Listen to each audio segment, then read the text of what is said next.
Yeah, this is a deep talk. I mean, it's a deep podcast. Most people are not talking about this stuff, but it's real life. And I mean, we live in a world right now that some would say is getting increasingly darker.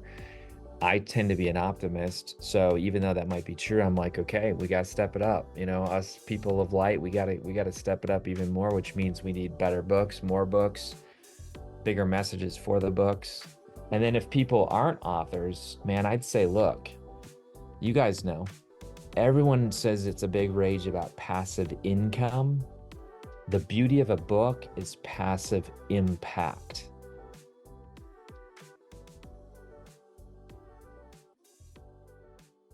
Kary, welcome to the Book Thinkers Life Changing Books podcast. We are so excited to get to know you and talk about your newest book, The E-Mind, which you recently released, and we will definitely get into it.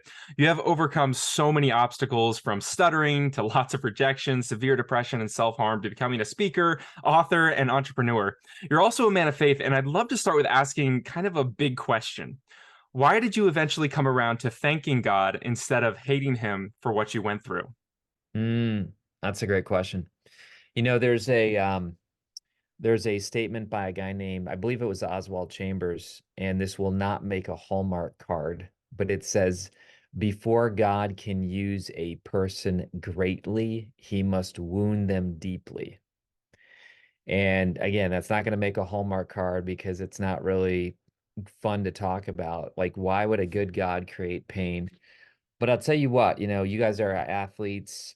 We would say, we were just talking about pain, cold plunges. I mean, unless you have pain in life, you don't have growth. And so, yeah, I went through childhood stuttering. I went through an addiction to self-injury, cutting, a depression, but I'll tell you what, I can reach people at a much deeper level. I think more holistic. There's so many benefits that have happened from that that it's kind of like it sounds weird, but it's kind of like, you know, I should actually thank God for allowing me to go through some of the struggle because it built incredible mental muscle, emotional muscle, that type of thing. Such a powerful story. I've actually never talked about this out loud, but I felt like today was the day to do it. And I'm a little nervous, to be honest. But Hey man, you um, got it. You got it. I actually grew up and I suffered with depression. But this is something that a lot of people know that about me. But the piece that they don't know is that I actually self-harmed for a long time. Wow. And when I came across your story, it was very, very powerful to me because I was like listening to you talk about your relationship with God. And Yeah. I I've had a tough relationship recently with God and my relationship with spirituality. I've been talking a lot about it with my friends and family, and I just Yeah. don't know where I sit or feel. But listening to you is just super encouraging. And I'm just thankful that you were able to get through it so people like me can find your story and grow from it. So thank you for being willing to be Yeah. vulnerable and share that story. You talk about how you got rejected by your professor when you first opened up about it.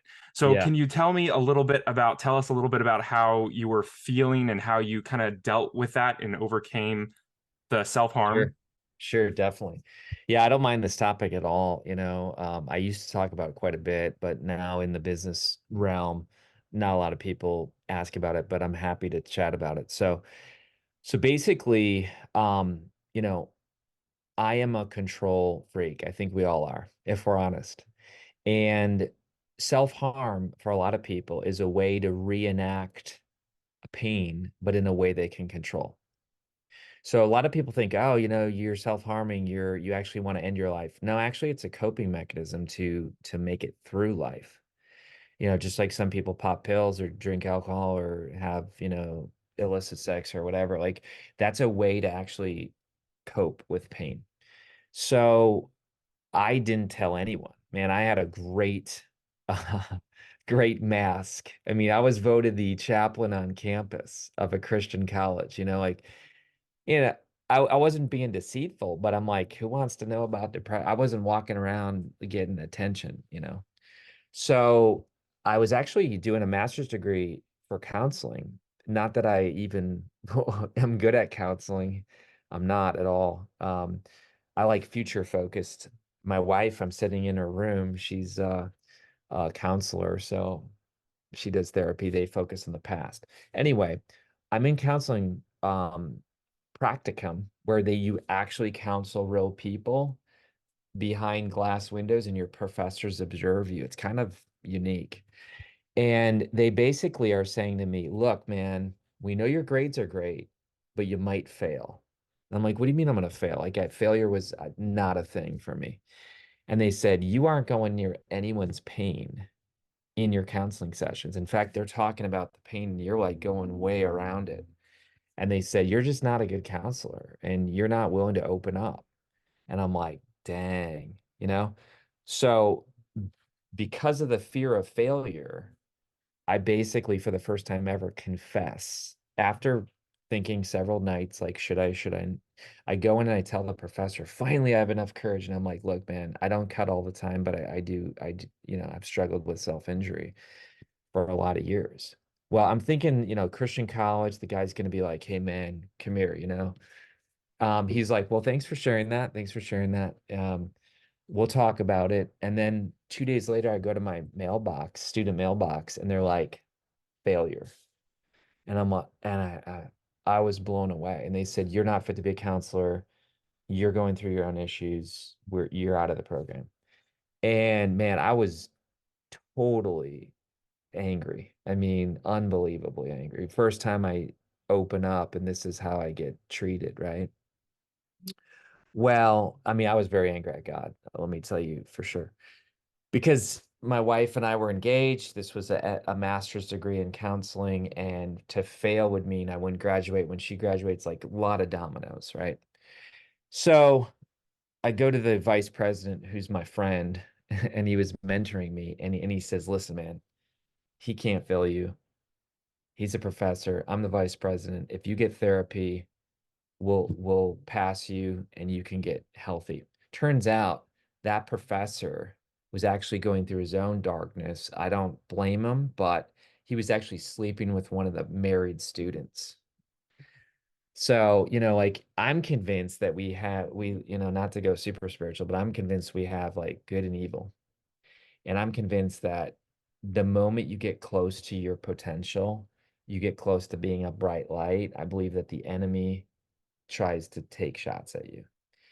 And so, I've told people like if you're going through pain, you can actually get frustrated or you can realize that's a good sign that you're like actually coming to a major breakthrough and the enemy's scared. And so the enemy's trying to take you out. And that was the case because those were the moments that I first got toward freedom, went to therapy, got help, worked through it and said, I'll never talk. I'm fine, but I'll never talk about it again. And then I got into publishing, right? A book. And so I wrote the three safe books, safe book, 2, 3. And then I feel like God's tapping out my heart to write the scary book where I talk about self-injury. And I'm like, no way. I'm not writing that story. Because I was a pastor. And I thought if I write that story, they're going to be like, who the heck is this guy? He's not fit to be a pastor. Like all that reenactment again, right? So I'm praying about it. I'm thinking about it. And I feel like, God doesn't talk to me, but I feel like this impression of from God, you don't have to write the book, but if you don't, you'll miss out on a massive blessing.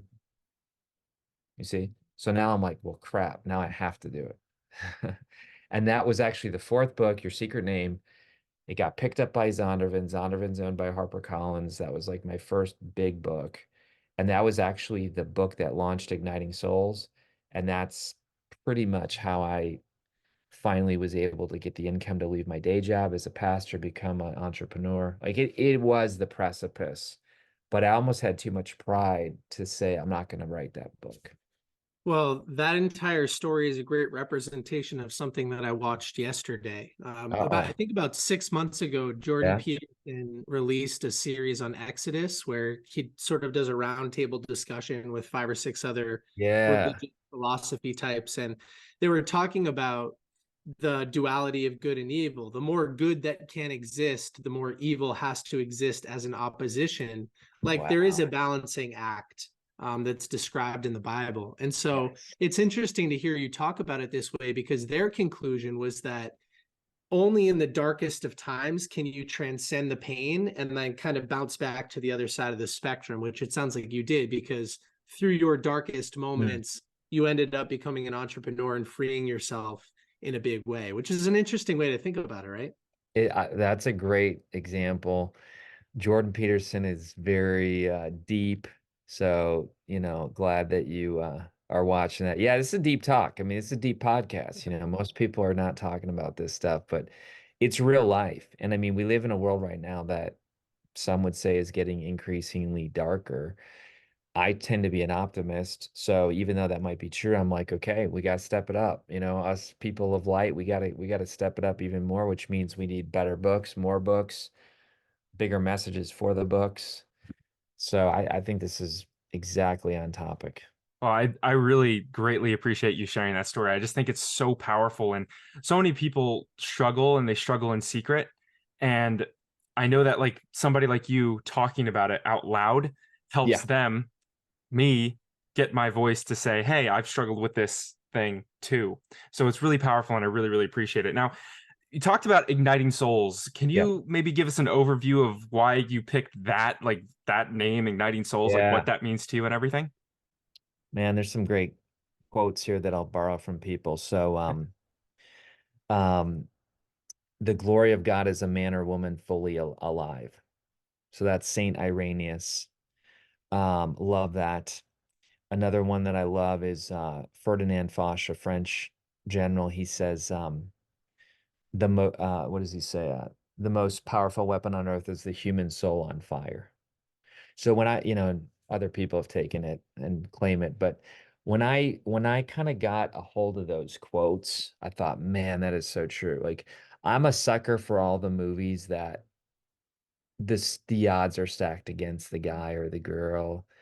Man, like I'll cry it. Like I'm not a crier at all, man. I didn't cry for like decades when I was anti-pain, self-injury.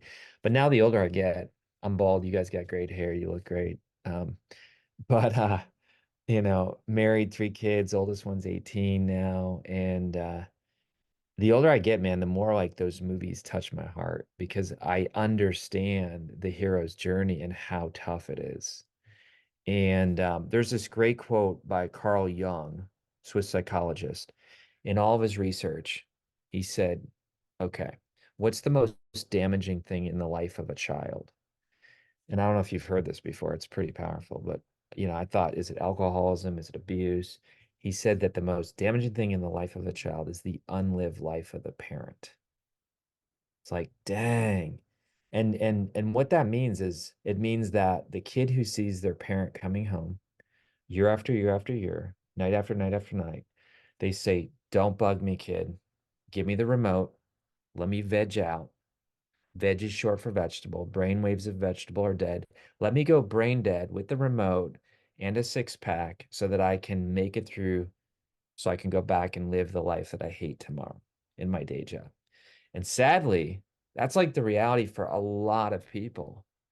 And I said, I can't have that, nor can I have people around me that do that. And so, man, at the age of 35, 3 kids, six, four, and two, pastor, full salary, benefits, health insurance, life insurance, Christian school for the kids, friends, identity, family. I was like, man, I'm going to become an entrepreneur.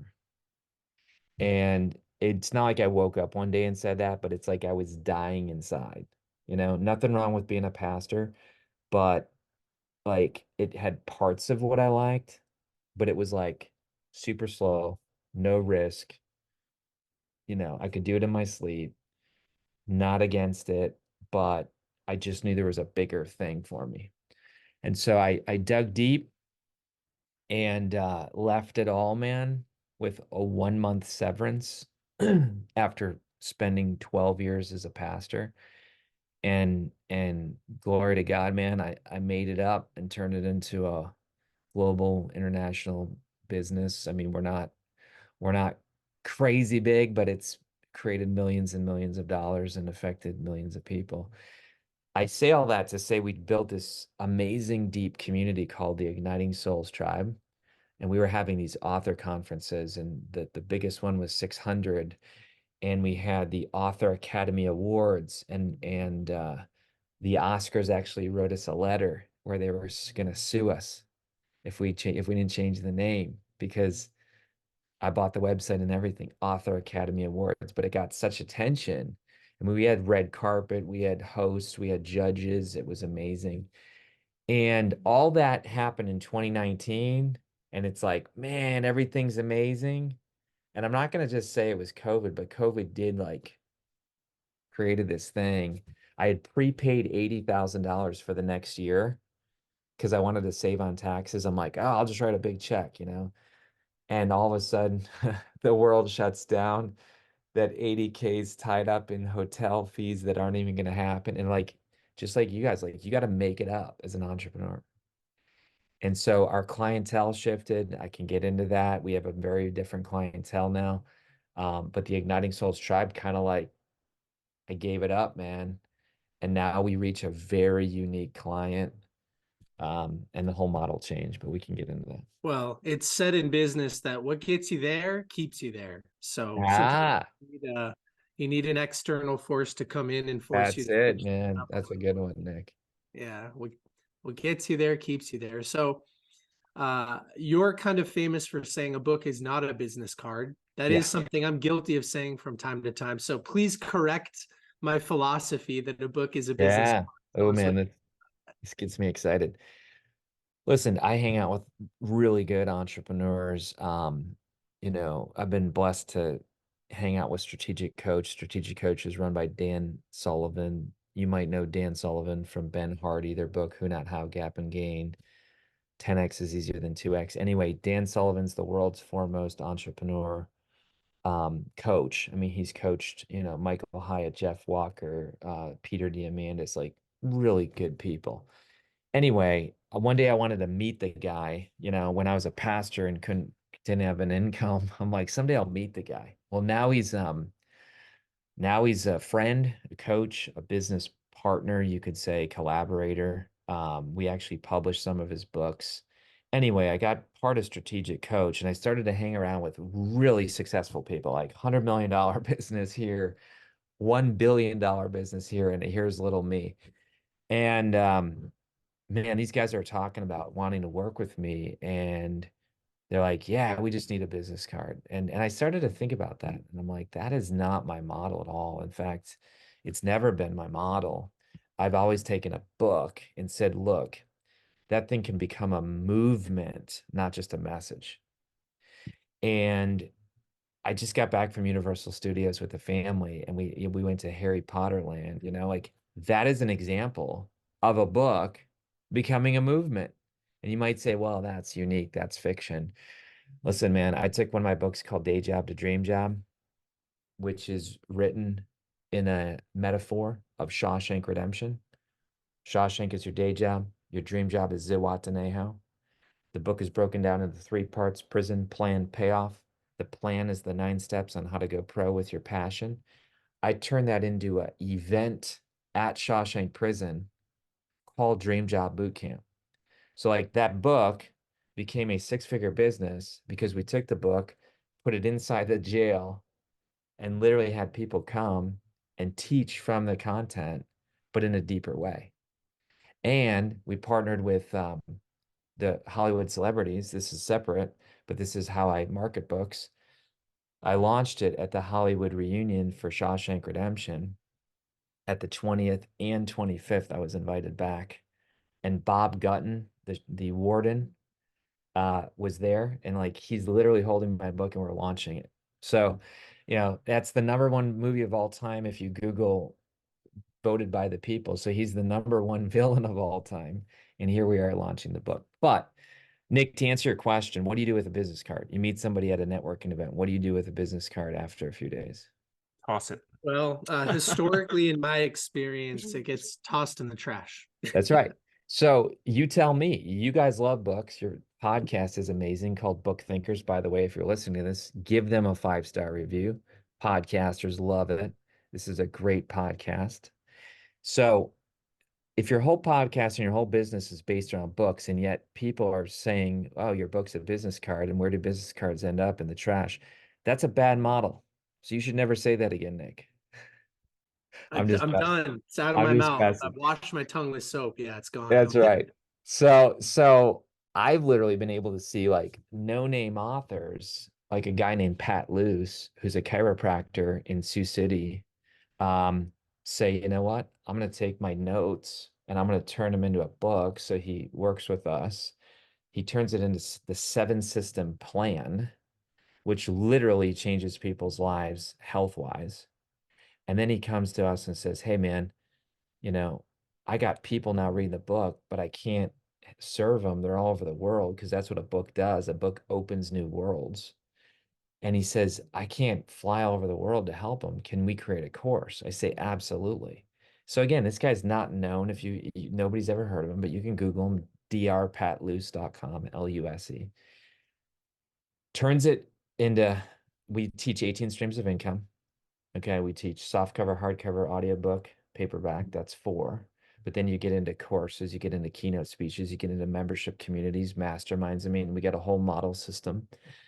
But Pat, all he does is take his book into a course, and now he charges $897.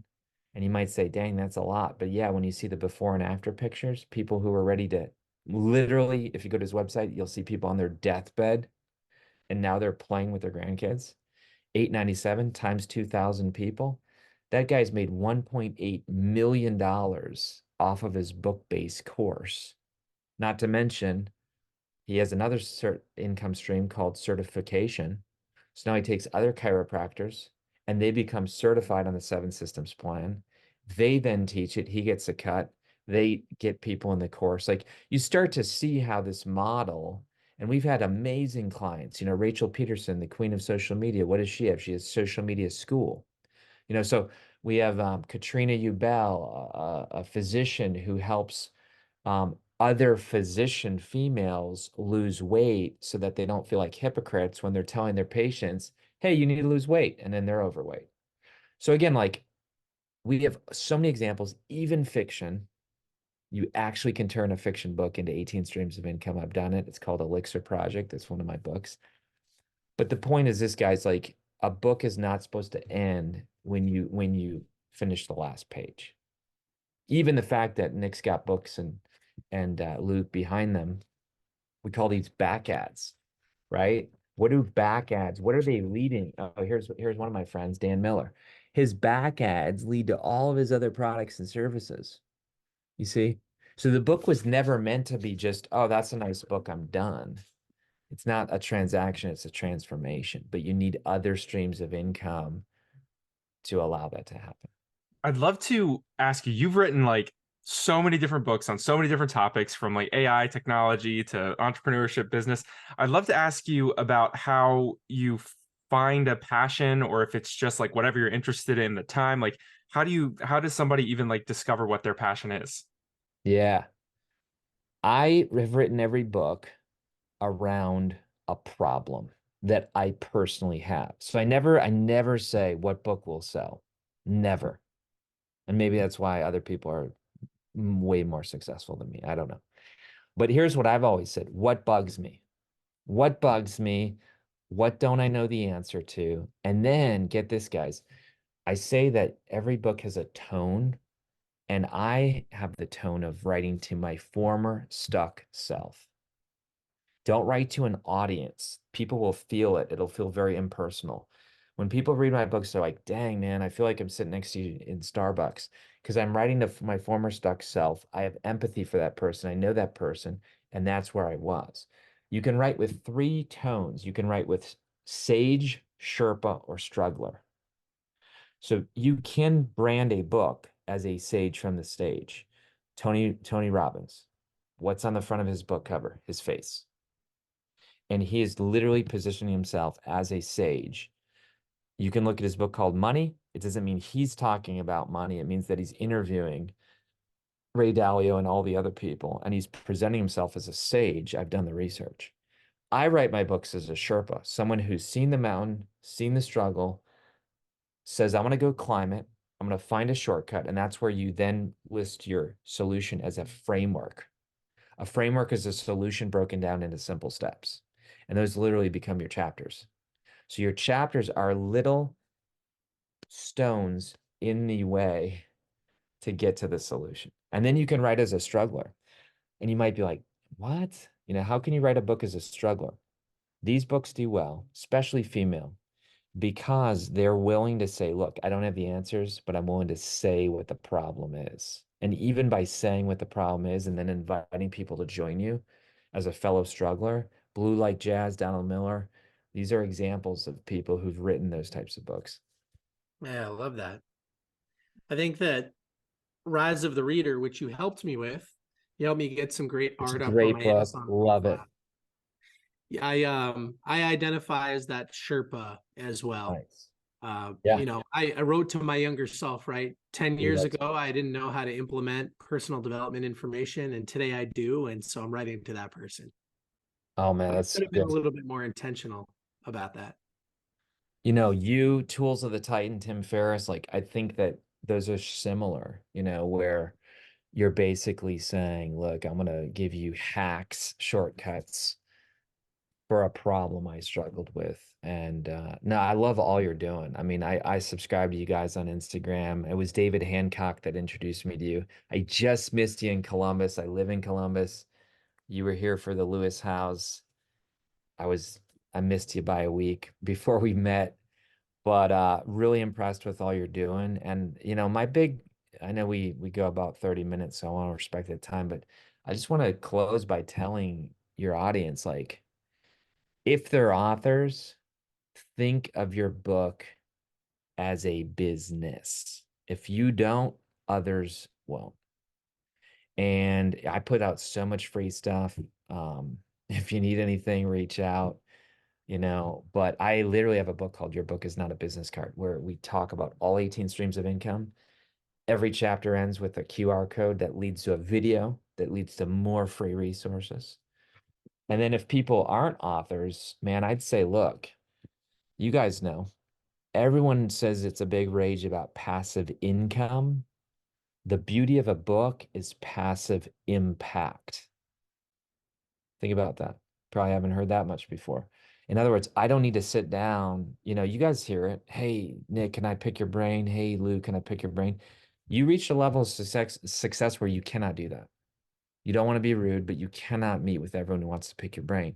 What you can do is Nick can hand them his book, which is like the most dense form of information ever. He's done a ton of work. Rise of the Reader, get that book. And now you're picking his brain, but in a way that is honoring to him. And I would say you can do more of the implementation because it's in a form where you can go back to as well. Yeah, I had a mentor friend of mine, Kevin Horsley, say recently that he would rather sit down with somebody's book than sit down with that actual mentor, because Ooh, in a 2 hour conversation with somebody, you know, what's in their book is the best representation possible of what they yes, need to teach you. Whereas what you're going to get over a coffee, uh, that's not the best, exactly. right? Ooh, So, that's good. I like that. I'll use yeah, that. well, feel Good. free to steal it. I don't think he's written it anywhere. Kevin, that's good. That's Well, good. Kary, thank you so much for this first conversation. I'm sure we'll have you back to talk a little bit more.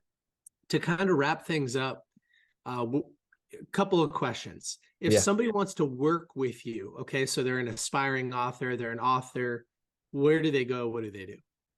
So we basically have a website, igniting souls.com, and then just slash apply.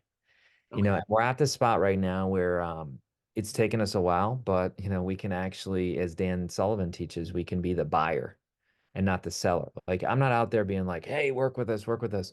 I did for years, and now we kind of have the ability to really choose like who's an author that we want to work with that we think we can blow up in a big way. So that's that. And then my passion also lately is for authors to realize that their books are intellectual property.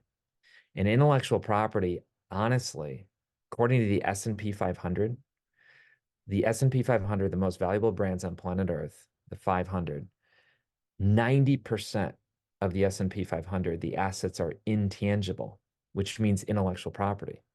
So like my iPhone's value is not in the parts and pieces. Only 10% is. The other 90% is in the IP.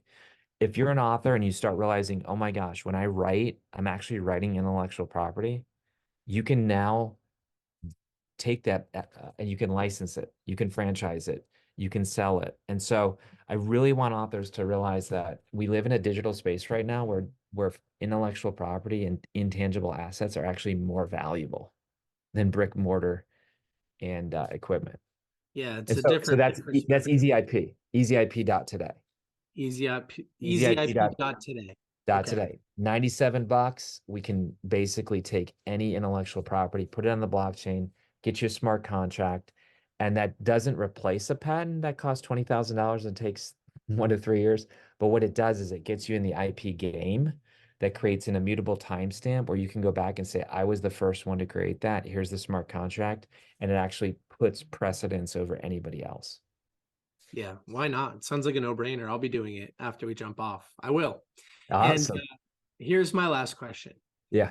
What book have you personally gifted the most outside of the ones you've written? So I'm talking authored by somebody else. What book have you gifted the most over the last couple of years? That's a great question. Gifted the most. I'm going to say Dan Sullivan, Who Not How.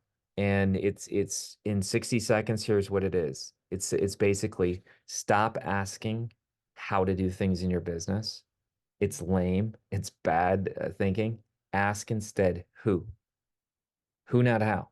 So you can literally accomplish any how if you know the right who. And he teaches you how to find the right who's, how to attract the right who's, and how to employ them.